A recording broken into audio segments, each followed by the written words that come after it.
Hello and welcome to the No Easy Way Out podcast. My name is Tony Nash, and we are coming to you, as always, from the Armory in beautiful downtown Owasso, Michigan, home to my company, AZ Business Solutions, where we help grow your brand from A to Z. Now, I'm joined today by a longtime friend and colleague, Mr. Dave Baldwin. Dave, welcome to the show. Thanks, Tony. Thanks for having me. Now, Dave and I have known each other for a lot of years, probably more than 20 years. We now go to church together. Dave actually married one of my childhood friends' sister, and we go to church together now. We do business in the same town together, but most notably, our first interaction with each other that I can remember at least, I'm going to take it all the way back to 1998. Yes, I'm Okay? smiling because these Yes, are good memories. I know it's good memories for you, but high school, my senior year, we had come off, of course, I was a big basketball player back in those days. Now I coach because I can't play anymore. But we had come off a disappointing season the year before. We were 18-1, ranked number 1 in the state, expected to win the state championship, and we lost in the semifinals.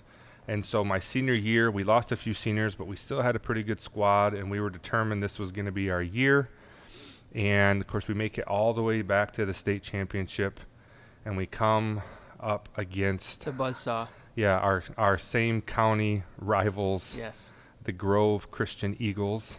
This was like a Michigan-Ohio State thing. It was probably more of like a Michigan-Michigan State. Yeah. You know, brothers versus Oh, brothers. yeah. Backyard Little bit. brawl. Yeah, I don't know how to respond to that one, but our schools were only like 15 minutes apart, so a lot of us knew each other, grew up together, played on the same teams at some point, and we had played you guys earlier in the season, and We did, which that game's probably more memorable for me than the championship game, really. Yeah, because we had a huge lead, and you were up by 30-some points at halftime. and then you guys came And then back. just the comeback of the century, I think. Yeah. I remember our coach at halftime. I've never Laid been into you? lit into that much. Yeah. But it did it. It worked. And, yeah, that was the great comeback. And I think that probably, maybe that planted the seed a little bit. Gave you the confidence. Yeah, for Yeah, that well, I championship think game. I know for a fact we went into the game overconfident, thinking we had felt like we played harder teams already and won.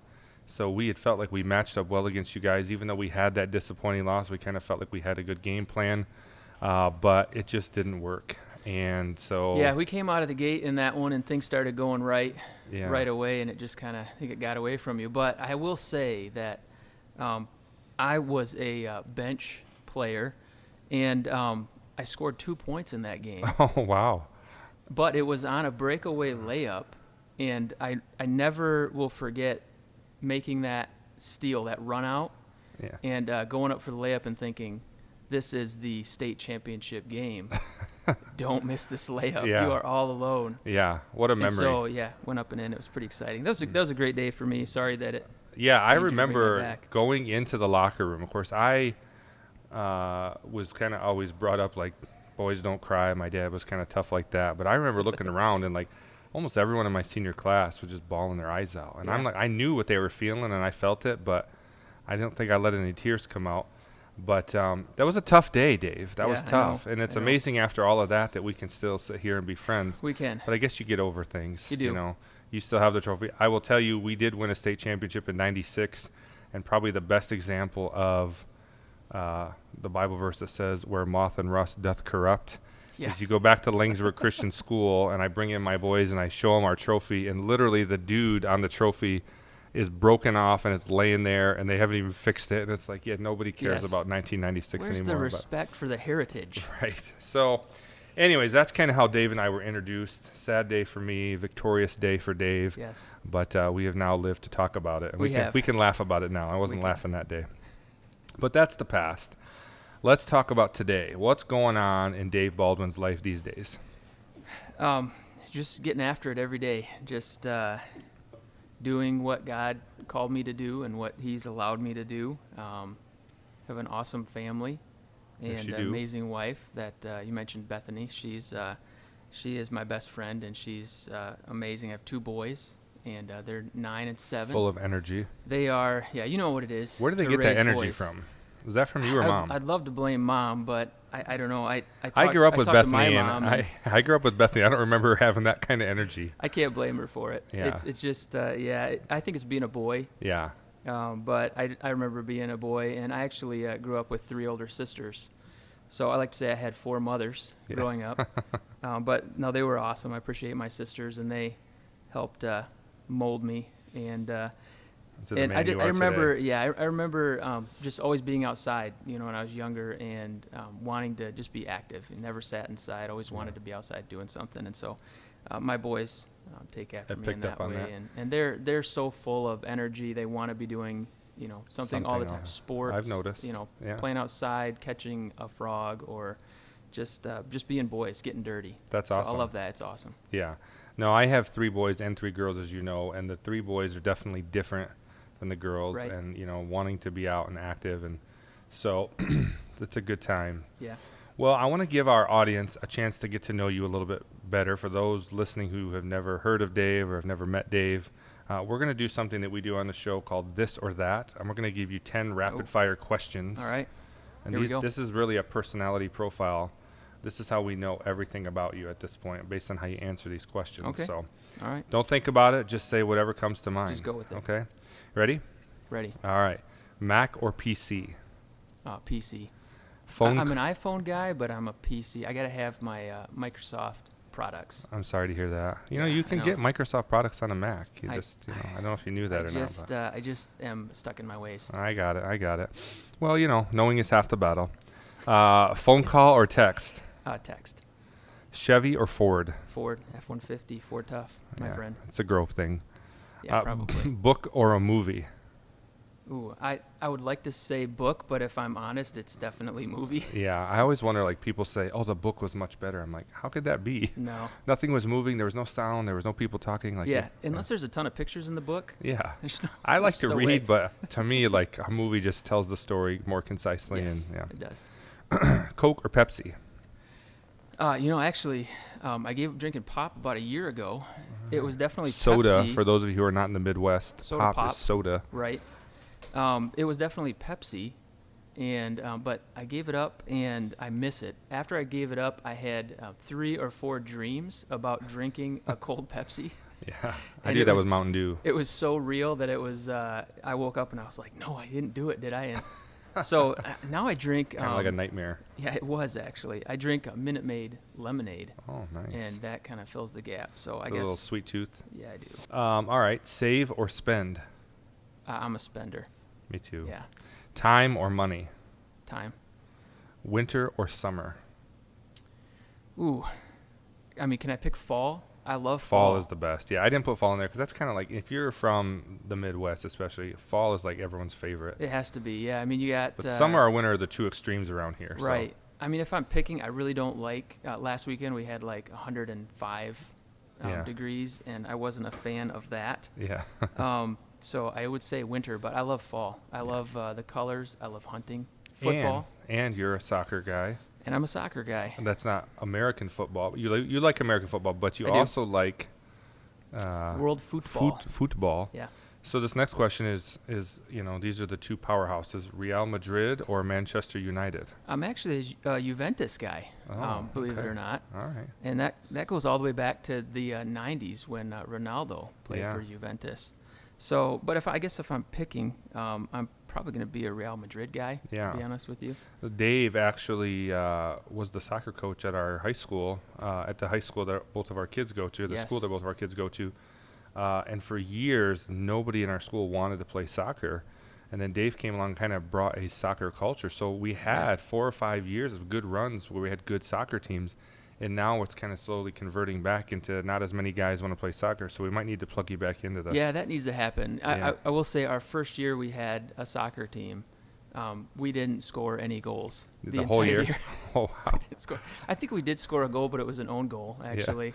Yeah. So those guys that went through that first year, I love chatting with them about it because we went through some hard times and we got mercied a lot, and it was a challenge. But then to see, now to see those guys are grown up and still playing soccer and have a love for the game and absolutely, and are still following. I think it's great. Soccer's it's a world sport, and I love it because you can take it with you no matter where you go. Mm-hmm. I've been on 2 missions trips where we were able to go and run a soccer camp in another country, because no matter where you go, people play soccer. It's universal. So I love soccer. It's great. All right. I played in high school, but I haven't played much since.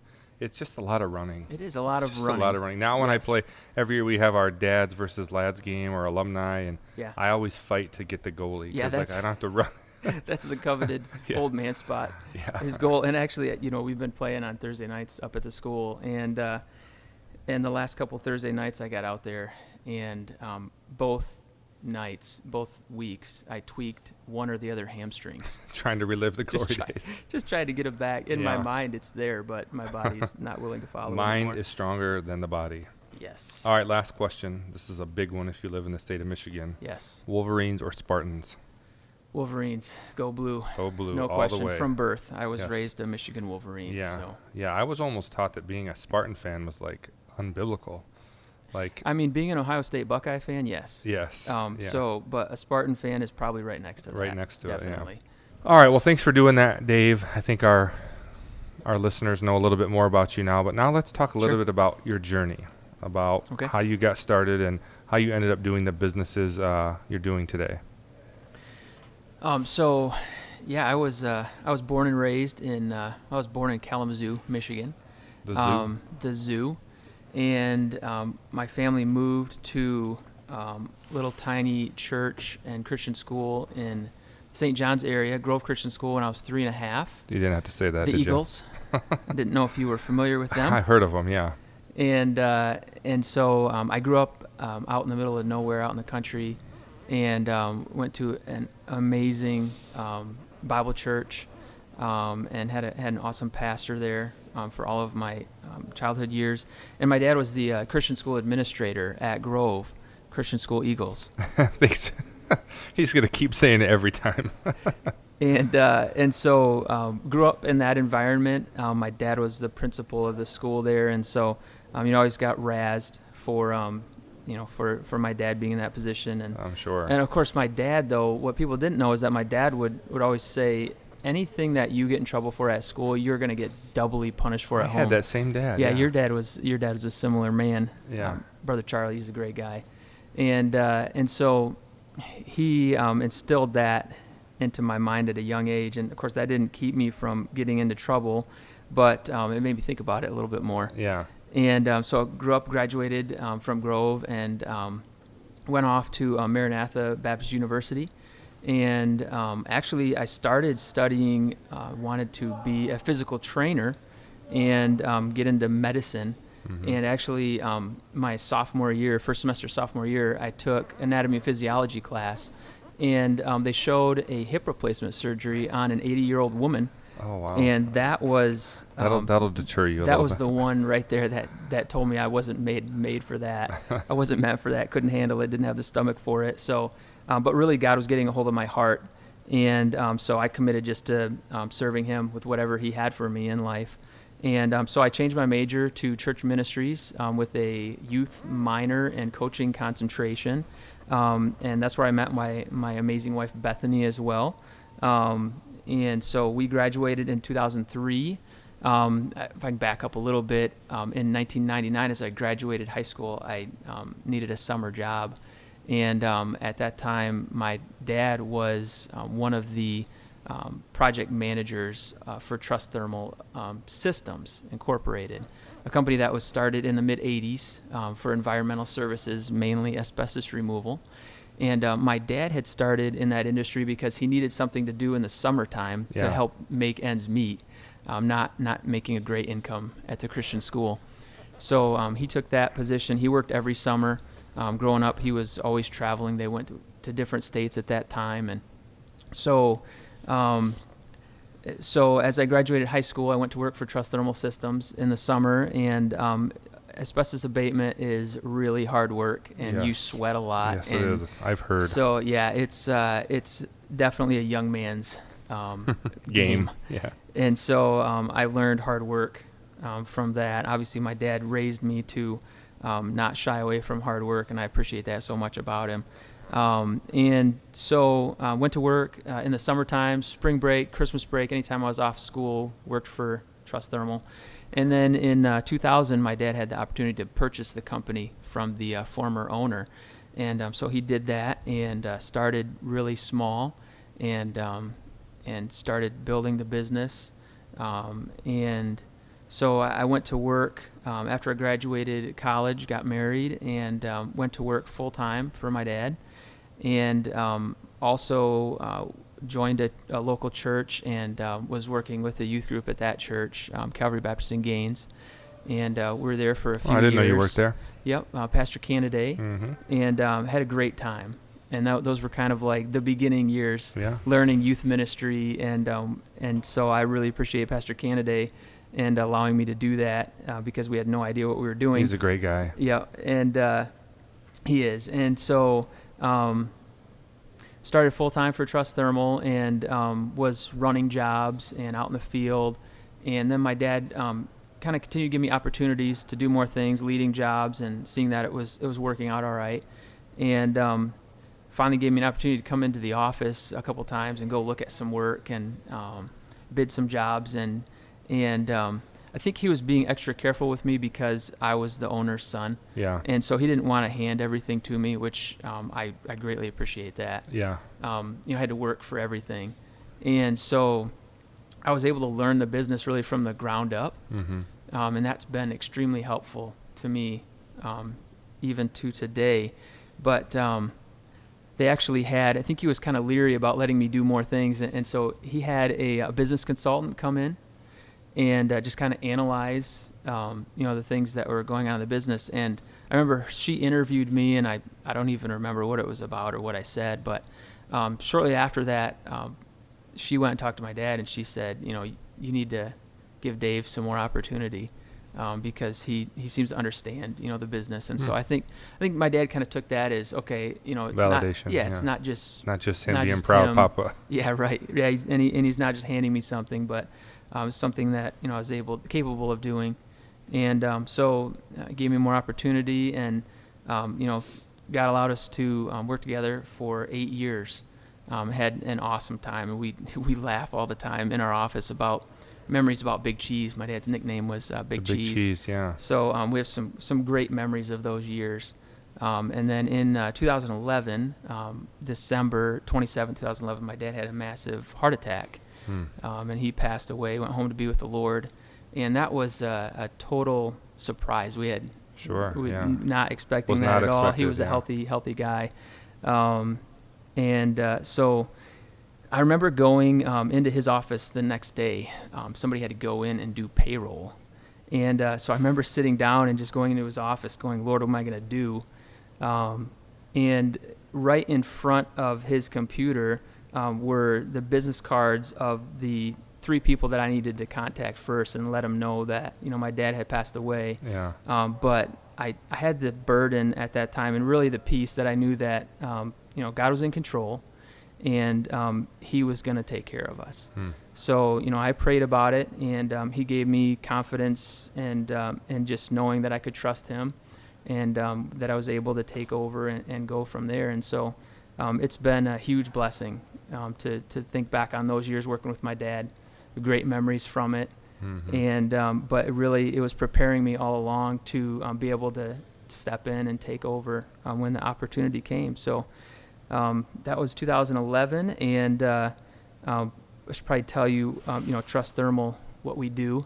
Yeah. We're an environmental services company. We do asbestos remediation, mold cleanup, and lead paint removal, all that fun stuff. A lot of fun, yeah. It's great times. But really our focus, aside from, doing good work, is, like I said, it's a young man's game. And so we hire, we get very busy in the summer times. And we try to hire young men that are going to Christian college and that need help to be able to pay their bills. I know what that's like, and I know how hard that is. For sure. So and so many kids come out of college just up to their ears in debt. Yeah, they do. I mean, it's sad too, because that's a terrible way to start out on life. Right. And I remember graduating from Maranatha, and we had $17,000 in student debt. And I remember thinking, how are we ever going to repay this debt? I mean, $17,000 was so much money. And that's a drop in the bucket to what some people have when they get out. Yeah, you hear about people graduating with hundreds of thousands of dollars in debt, and it doesn't need to be that way. I think if someone's willing to work hard and maybe not go to the most expensive college out there, but still get a good education, they can still excel and do well, and you don't have to graduate with all of that debt. And so we try to hire guys that are, especially going into Christian ministry or going to Christian college, even, want to be businessmen or whatever they're going for, so that we can be a blessing to them. And it's worked out great for us over the years. And you have a program set up, right, where their pay goes directly to their bill? Right. Yeah, we have, there's a IRS provision for employee educational assistance. And so we allow our employees to set aside a portion of what they make every week, and that can go to paying their college expenses directly to the school, and it goes tax-free. Tax-free. So that's a great saving. I wish we would have known about it, when I think we maybe started it my senior year. So do you know how many guys have gone through the program? Oh, man. That's probably a lot. Well, we started in 2003, so there's probably been 100 guys. And I know a bunch of guys in our church that literally pay for their entire college in the summer. Actually, I just had one of your employees tell me about 2 weeks ago that he's already got next year paid for, and he was just able to buy a car. And so what a relief that is. I mean, it's extremely hard work. It's not for the faint of heart. Right. But if they're willing to really get their hands dirty and get sweaty and be miserable for 8 to 10 hours a day and be on the road and travel. Sometimes these guys come home for college and they're on the road for half their summer. Yeah. But if they buckle down and do that, they literally leave college with a degree and no debt, which is absolutely incredible. Yeah. Absolutely incredible. So through Trust Thermal, I know you've had some opportunities. I know you have a ministry heart. But you've had opportunities out of that to start a nonprofit organization called Ministry Motors. Yeah. And tell our audience about that. Ministry Motors was started almost 3 years ago, so 2.5 years in. And it came from me driving a lot and listening to the radio. And I think I heard an advertisement for Mother Waddles down in Detroit. They're a car nonprofit vehicle assistance organization. And I had just hired a full-time mechanic, longtime friend, Jeremy Yoho, and he's great at what he does. And yes, he is. And so he was working full-time for us. And one of my other friends was coming home from the mission field and needed a vehicle for furlough. And so I just thought, man, there's such a need for that. You hear people in Christian ministry, missionaries, Christian camps, that they're not in it for the money, so they're constantly pinching pennies trying to get along, and vehicles are usually the first thing that goes. Nobody invests in a nice vehicle if you can't afford it, right? Or at least they shouldn't. So I got back to the office and went back and talked to Jeremy, and I said, hey, God kind of laid this on my heart. What do you think? And just gave him the idea of starting a nonprofit that helps people in Christian ministry and provides a vehicle. And so he's like, yeah, I love it. Let's do it. Yeah. So it took a long time to figure out how that was going to work and what that was going to look like, but had some great people come along and help us. And so I think up to date, we've given away 15 vehicles. It's amazing. And how many years? Just a couple years? Yep, 2.5 years. That's amazing. Yeah, it's totally, God's blessed it. Mm-hmm. And I think it has the potential for so much more. But we get applications every day of the week. I'm sure. And, it's spread across the U.S. We get applications from Cambodia and Africa and all over the world for people that need vehicles. And really the direction that I think we're starting to go more now is to help missionaries that are home on furlough. Yeah. To have that vehicle even for 6 months or a year. And so, no, it's awesome. It's called Ministry Motors. And, any help that anyone could give is greatly appreciated. It's people can donate vehicles as well. Right. Sure. Yep. And that's really been probably the majority of our income has been through people donating vehicles, and usually it's a vehicle that's maybe on its last legs. It barely goes, but that's great. That helps too, because we can still send it to the scrapyard or sell it at auction as is, and get some income from that, and pool all of those monies together and purchase something that's reliable. And it's all volunteer labor. Nobody's paid a cent for anything. And but it's such a blessing, man, being able to hand the keys to somebody and see the look on their faces when they realize that God has provided this need. It's for awesome. Them. It's so cool. I've got to see a few of your reveals where you've just surprised somebody with a new vehicle, and just the look of shock. I mean, you're like Ed McMahon in the Publishers Clearinghouse. Like, right. You show up with a vehicle, got a ribbon on it, and you present it to them, the keys, and people are just blown away. And, every single time that I've seen it, and obviously it's probably the case in everyone, these are people that know they need a new vehicle. They just can't, they don't have the means to it. And so getting something and these vehicles that you're giving out, they're not brand new, but they're really nice used cars gone through by Jeremy, who's an excellent mechanic. So they're certified, real nice vehicles, certified by Jeremy at least, and just proven to be really nice, reliable vehicles for people. And they're usually just a couple years old. I mean, they're nice. And so I know the people that I know of that have received them have just been blown away by that. All right, so gives our audience a chance to get to know you a little bit more. So I'd like to now kind of talk about Dave Baldwin, the person, the businessman, the Christian, the man that you are.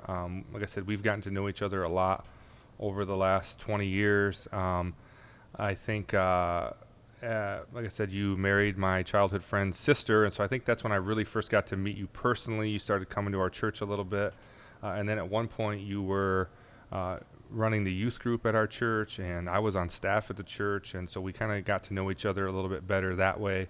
And then you have a business here in town, which we'll let you talk more about here in a minute, and then I started a business, so now we kind of cross paths on that format a little bit. And but over the years, what I have noticed, not only in the church setting, but here in the community, as I interact with a lot of businessmen and women, and whenever the name Dave Baldwin is brought up, you've kind of developed a little bit of a reputation in our community, and even in our, like I said, even outside of the church setting, and that is that Dave is an honest guy, a man of integrity. And I think that's something that doesn't happen on accident. It's something I admire about you. It's something that even our pastors and other deacons, you're a deacon in our church, have recognized. So let's talk about that a little bit. Why is integrity so important to you? Is that something you kind of had a goal to be known for, or just kind of where does that come from? Well, I appreciate you saying that. That means a lot to me. I guess the first thing I think about when it comes to integrity is that integrity is not necessarily perfection, because we're all human. Nobody's perfect. Every one of us makes mistakes, and I've made plenty of them over the years. As have I.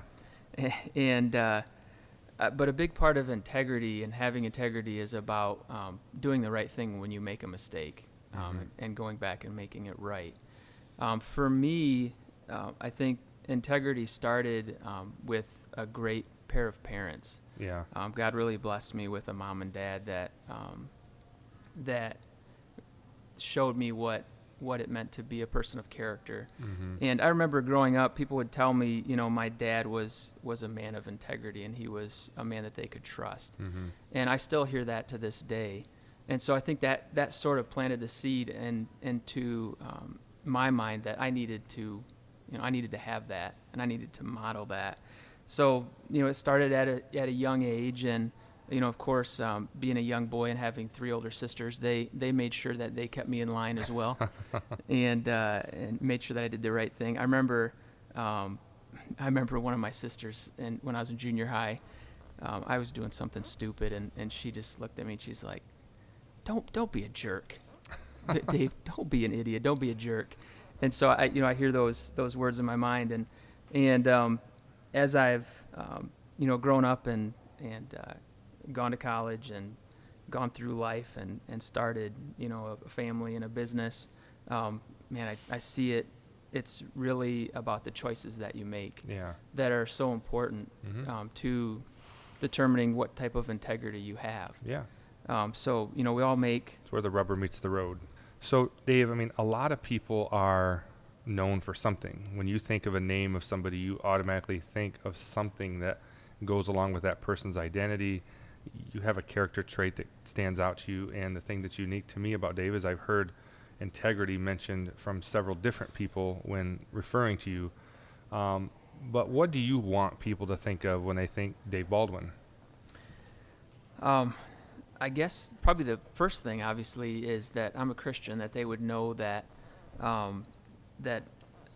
that's really the most important thing about my life is I'm a follower of Jesus Christ. And so anything that's good that's in me is because of him. It's what he's done in me. He's taken somebody that was not worth anything, that couldn't do anything on his own, and given me opportunity to serve him. And so that's the first thing. I guess obviously that people would think of me and think of someone that has good character, someone that is a leader, someone that's a servant and wants to help and serve others. That's always been something that's been important to me. Someone that's dependable and has good character. Well, I would say so far so good. I think those are all qualities and characteristics that at least I think of when I think of you. And, I enjoy the fact that, we can let our hair down. We can go up to your place up north and shoot some guns and grill some meat and Absolutely. just have a good time. It doesn't always have to be, about business or about what we just kind of enjoy ourselves. So one of my favorite lines from being a youth pastor and being 7 years in the youth ministry and working with teens at Emmanuel was I would always say to the teens, we need to bring the fun. And so bringing the fun was always just about attitude and about, when you're a teenager, it really... you have to look around to see if you're allowed to have fun if someone else is. Exactly. And so that was my biggest thing is, hey, no matter where you go or what you do, just, make it the fun. most out of it. Have a good attitude. Absolutely. And so that's... And they still important. use that. We have a new youth director now, but they still use that bring the fun thing, and I think that's awesome. Yeah. So, we talk about integrity in your life and integrity as a person, as a human, as a Christian. Certainly if you're a Christian, you should have integrity. Right. I mean, that's no question about it. I think a lot of people give Christians a bad name because of a lack of integrity. I think when you recognize what Christ did for you, it should be a humbling thing, and it should make you want to be good and honest to your fellow man. But, obviously a lot of our listeners are entrepreneurs, small business owners, managers of people, running a business. So why do you think integrity is so important really to any kind of business owner, entrepreneur, or manager? Why do you think it's such an important trait in business? Business, to me, business is so much about trust. Yeah. And so that's... Any business you're in. Yeah, that's first and foremost. I think about contracts. And the old saying that used to be, my word is my bond, that you can't find that anymore these days. Our contract at Trust Thermal is about a page and a half. Yeah. And it used to be about 1 page, but we, unfortunately had to add some a few legal lines. jargon. But I'm sure you've seen them as well as I have. You get a contract from somebody and it's 12 pages of single spaced, 8-point font. And it's a lot of sad. hithertos and therefore afters. Right, plenty of those. And it's sad because that probably every one of those paragraphs are because of a lack of integrity somewhere that someone had that forced them to put that paragraph in there to protect themselves. Yeah. And so, if we had more integrity in our businesses, you could operate off of a handshake or off of a word. There used to be a day where that was it, just a handshake. Yeah. And so, I think that something that I always, and my dad really instilled in me as a businessman is to do what you say you're going to do. And it's not always going to go right, and it's not going to go perfectly. But when something doesn't go right, to make sure that you make it right. With everything that you can, so that people can know that they can trust you as a business person and making a contract with you that you're going to do what you say you're going to do. Absolutely. And I think that's huge. I think if you're going to have a business, that's got to be first and foremost. Yeah, you got to make it a priority. I know right now I'm in the process. I'm working on a deal with a potential new client, and I have a partner in it, and we kind of drafted up a 2-page kind of offer, and we had an attorney look it over just because we're not as familiar with this person we're getting ready to do business with. And he wrote back this whole long thing about how we left ourselves exposed, and you're going to get owned here and there, and you have so much opportunity to be taken advantage of. So he's let me rewrite it, and of course that's really, really inexpensive to have an attorney rewrite a contract for you. Oh yeah, really affordable. They work super cheap. Yeah, and then it comes back and it's this huge document, and and it's unfortunate that that's what it has to be, but that's the day and age we live in. And so, and it's not to say that the person we're getting ready to do business with doesn't have integrity, but as you referred to, somewhere along the line, someone has used the fine print against somebody, and therefore it has affected business. And I know for me, it doesn't matter what business you're in, you're going to have a consumer of some kind. And when your consumers, your customers, your guests, they trust you, your clients, when they trust you, it certainly makes things a lot easier, and it certainly builds that relationship with your clients and customers. Yeah, absolutely. It tends to be the buffer when things don't go right. When they have that trust with you, they know that that you'll make it right. Right. And so it gives you a lot more rope. Absolutely. When you have that trust with those customers, and then they, they'll come back. So we've already talked about it a little bit, but there are a lot of areas where businesses tend to lack integrity. So can you think of some examples of maybe, I don't want you to list anybody in specific, as I wouldn't either, but what are some areas where businesses tend to lack, or business owners tend to lack integrity in? I like the Zig Ziglar quote that he says, with integrity, you have nothing to fear, since you have nothing to hide. With integrity, you will do the right thing, so you'll have no guilt. Yeah. I love that. And really, when you think about businesses, their businesses lack integrity in all kinds of areas these days. And it could be a lack of financial integrity.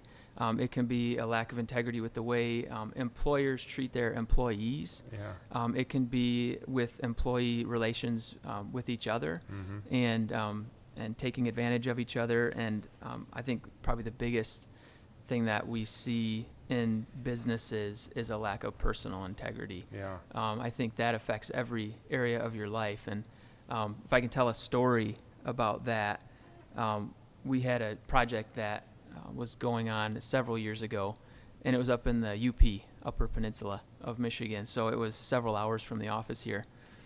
And our guys were working, and they were writing down more hours on their time card than what they actually worked in the field, which is probably more common, than people realize.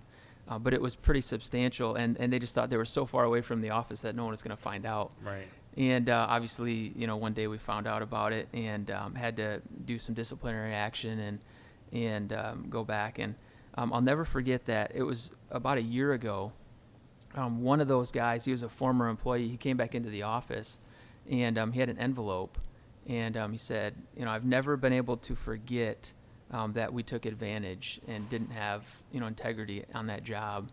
And he handed me an envelope with like $200 in there, repaying us for the money that he was overpaid. Awesome. And so just for him to have that never happens. Yeah, that never happens. So that right there is a great example. Yeah. When you don't have integrity, you're afraid, and you have something to hide.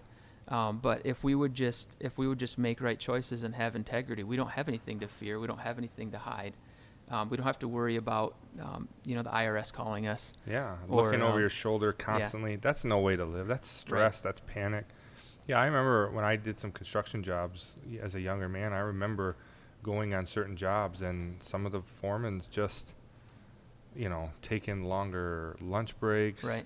Even cutting out early and billing, and we didn't get to bill our own hours. The foreman billed whatever hours they said we did, and there were times when I got my paycheck and I'm like, this can't be right. I know what we worked, and I don't know exactly what he billed, but I know it wasn't this. And I remember just not feeling right about that. Maybe I need to take an envelope to my old boss, but I don't even know what the amount would be. But I'll just tell him it was like $75. Yeah, go with that. Just joking. There goes the whole integrity thing right out the window. But I think it's so important.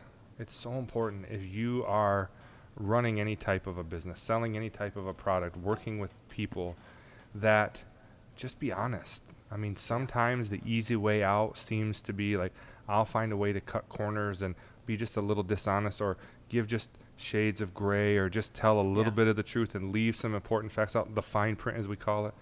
And let me just tell you, it's going to come back to haunt you. It's going to come back to bite you. And so just be honest. Just have integrity. Do the right thing. Yeah. One of the things, we have a client, one of my first clients that I ever signed, and Kevin Dietrich, the owner of Johnny V Smokehouse. Absolutely. Great man. He was like literally one of the first clients we ever signed. And one of the things I loved about him is he said on our first day, he goes, Tony, I'm not here to talk about price. I don't want a special. I don't want a discount. I don't want you to give me, any kind of a, introductory offer, 50% off rate. He goes, I just want you to give me the fair rate. And he said, one thing you're going to find about me is I always try to do the right thing. Mm-hmm. So he goes, just bill me what it's worth and be honest with me. And I will tell you, working with him over the last 4 or 5 years, he's lived up to that. He is not a perfect man, but he always tries to do the right thing. And it has made a huge difference in his business. And he's had a lot of success in the little barbecue industry there. Yeah.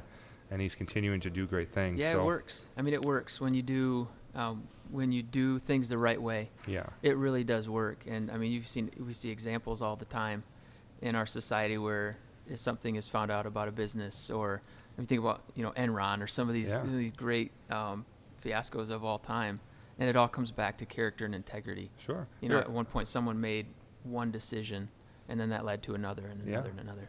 And there's all sorts of statistics out there to support consumers purchasing from someone that they trust. In the last 5 or 6 years, I have a background in hospitality, and the online review game has really changed things in that industry specifically, because people now go on to Yelp and TripAdvisor and Facebook and Google and Expedia and Hotels.com and Travelocity and Priceline and Orbitz and all these different places where they can write a review. Mm-hmm. And there's all sorts of statistics about how people, before they reserve a hotel or go eat at a restaurant, it says people are 75% more likely to choose a hotel or restaurant based on positive reviews. And that's because the idea of having a website where you talk about your product and you put pictures of your rooms or pictures of your food, enough people have gotten to the place and realized that doesn't look like the room online, or that doesn't look like the food that I ordered. Right. And they've not had integrity. So now it's gone to where they don't even trust the business anymore. Yeah. They have to go by what other people have said.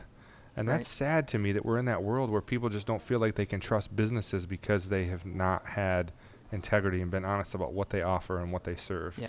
So, I mean, there are so many ways that we can look at how not having integrity really affects businesses.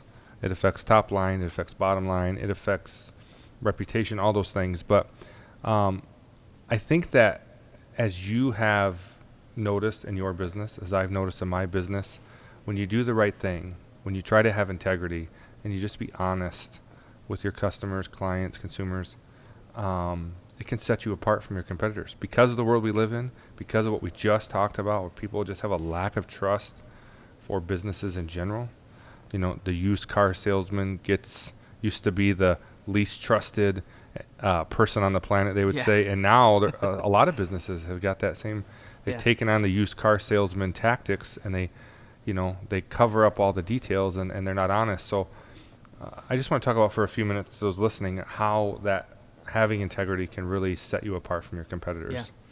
Yeah. I think of a scriptural example for me is Daniel. The Bible says that Daniel was preferred above presidents and princes because an excellent spirit was in him. Mm-hmm. You think about Daniel's life, and he was constantly being put in a position of leadership, and he was preferred above others because he had integrity, because he was trusted.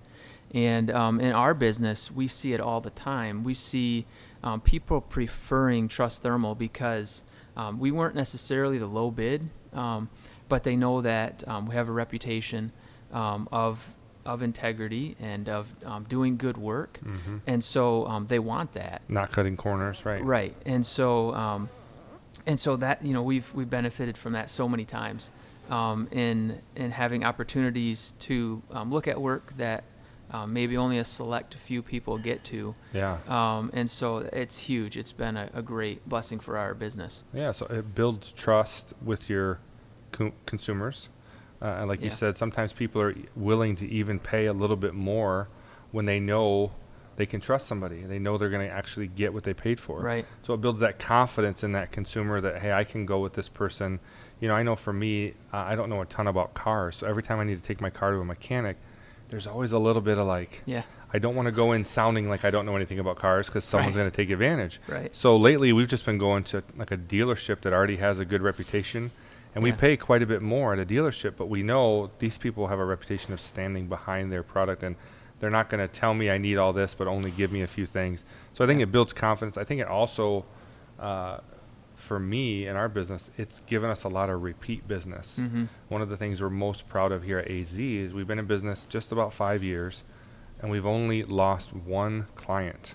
One in 5 years that hasn't re-upped with us after their contract was up. Yeah. And sometimes we've had to renegotiate pricing and contracts, but there's always a trust that, hey, this company is just going to try to do the right thing. Yeah. So, and then the other thing is I think it builds trust with your employees.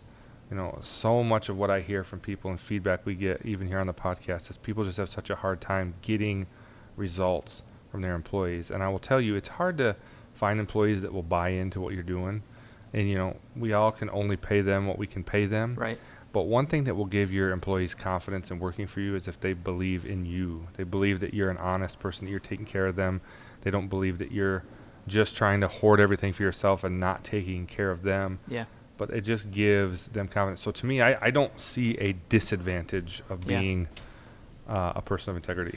Yeah, I think, you mentioned employees. I think that's one of the things that, we try to focus on the most is treating our employees fairly, treating them how we would want to be treated. Mm-hmm. And like you said, they're not always going to stay on forever. They're going to have maybe an opportunity in a field where they have a passion for, and usually asbestos abatement is not that. They don't have the passion for that. Right. Not many people do. But our goal is really to have, when those guys leave and go on and do something else, that they can look back and they the work was super hard, but they appreciate that they were treated with respect, and that they can look back on their time with us as a time of growing and learning. Absolutely. So choose integrity. Do the right thing. I mean, that's just, to me, that's without question. There's all kinds of books and self-helps and podcasts and all kinds of things you can do to become better at business. But I would say start with integrity. Don't sell something that you can't be behind. Don't be one of these people that are trying to, get through the fine print. But just do something you believe in and be honest about it and have integrity. Yeah. I love the line. I love the saying, it's I almost said it backwards there. Under promise and over deliver. Yeah. I mean that's because how much do we get today? The opposite. Yeah, we get every promise in the book, and it's impossible to live up to that. So just be honest in what you're going to do for people. Absolutely. And then when you deliver and you actually come through, they're like blown away. Wow, you guys actually did a good job. Yeah. You did what you said you were going to do. Well, Dave, I mean, to me, it's obvious, it's evident that Trust Thermal has had a lot of success. How many employees do you have working for you, like right now, here in the heat of the summer? Yeah, we're seasonal, but during our peak summer season, this summer I think we've got like 35 employees, and then full time we've got 15.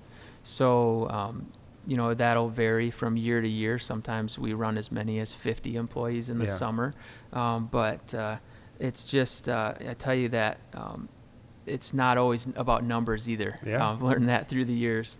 This summer we could literally have had 100 employees working, but we wouldn't have been able to manage that work well, right, and do a good job. So it's really more about that for me, right, than it is about numbers. Yeah.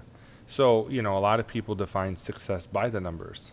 Well, you've done this much on your top line and you've taken this much for a percentage to the bank. If you haven't taken at least 20% to the bank, you're not successful, and all these different variations and numbers that go into the definition of people's success. But I've said this before on the podcast, that success really has to be determined by the individual.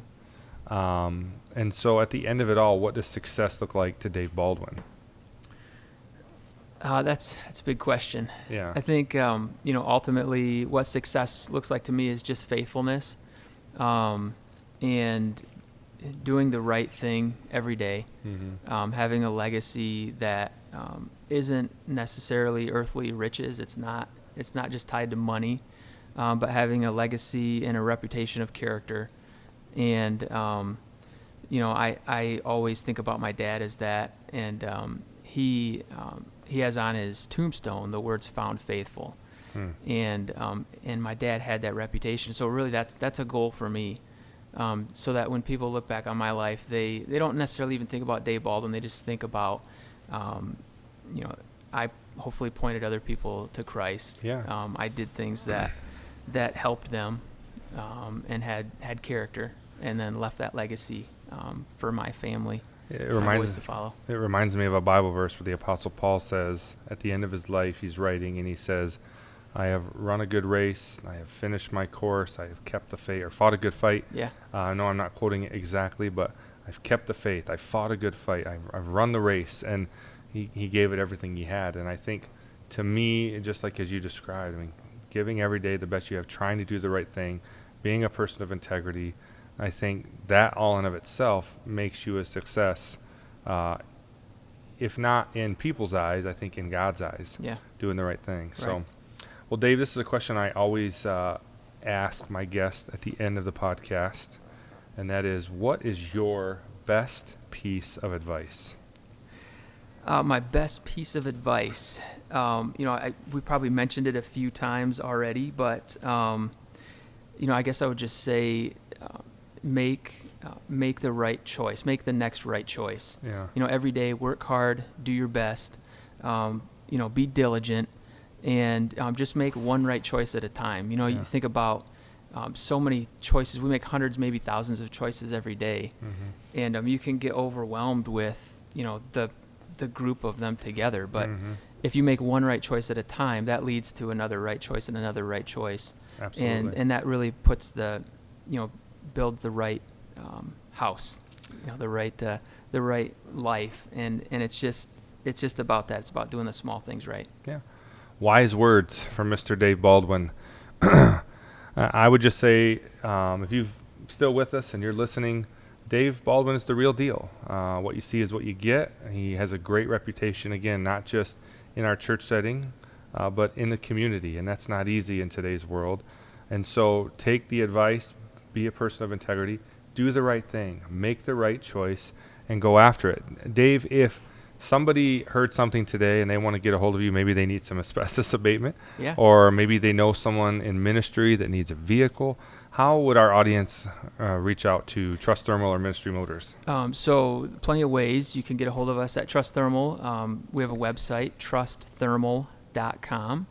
And that has a phone number on it, and we would love to call and love to take any calls and answer questions. I don't charge for answering questions. That's when good. it comes to asbestos, people have usually a lack of knowledge, except for they see the commercials on TV from the attorneys trying to get them to claim asbestos mesothelioma. diseases. Yeah. So we love to answer questions and just help teach people and what they need to do with their environmental. And you do residential abatement as well? Yeah, we do residential, commercial, industrial. We work all over the state of Michigan, and so we're licensed, bonded, and insured, and I'm just happy to help folks. And Ministry Motors is also has a website, ministry-motors.org. If you know somebody that needs a vehicle, we have a link on that web page that has an application attached to it, so you can fill that out. If you want to donate, there's a link on the page as well, giving the details on how to do that, and we always appreciate any help that we can get from the ministry so we can be a blessing to other people. Yeah. Well, Dave, thank you so much for being on the show today. We Thank you. appreciate it. I've enjoyed talking with you. Of course, we could talk for hours, and we'll probably talk a little more even after the show. Absolutely. But if you heard something today and you have more questions for myself or for Dave, you can reach out to us at noeasywayoutpodcast@gmail.com. And you can leave us questions there, whether you want us to discuss certain things on the show, or if you have a question about today's episode or any of our other episodes. Again, thank you for joining us. As I always say, you can't and never could until you tried. So go out there and do something great today, and don't take the easy way out. We'll see you next time. Hey guys, if you like what you saw today, please like and subscribe for more content.